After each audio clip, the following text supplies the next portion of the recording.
everybody, welcome back to 100 blocks in 2025. Today we're going to make another Tula block and it's going to be red. Let's check out what we're doing. Today's block is from the Modern Quilt book and it's block number 79 on page 177. So if you look at this one, what we have is sort of a fussy cut square in the center, and then we're blending color from top to bottom, sort of in dark, medium, and light. I've chosen red fabrics for this block, so this is what ours look like. So I found this little print right here, and I decided to sort of fussy cut a little color and a little not color, so we have sort of a sprig peeking out.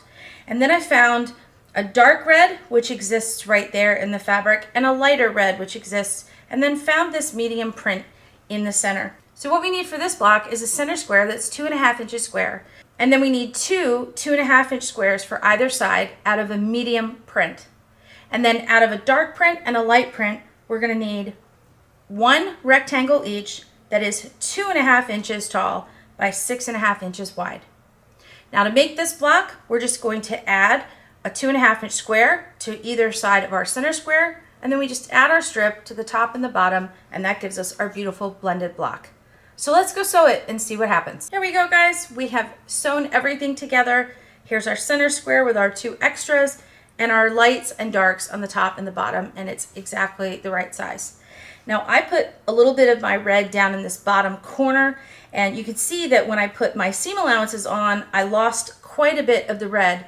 Now I'm okay with that because I love this little bit of green that pops up in there, but if your intention was to have a little bit more red, you definitely want to be careful when you're fussy cutting that you leave yourself enough seam allowance around the outside.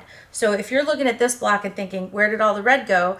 That's what happened. All of the red was down in the seam allowance, so I lost quite a bit of it when I sewed. That's okay. I love how the block looks like anyway, and it's clearly all a red block, so having this little sprig of green in the center just adds a little bit of interest while still leaving the block very clearly a red color. I hope this video was helpful, and I hope you're still hanging in there and making all of your blocks. You can find me here anytime on YouTube, and also find me at cabinquilters.com.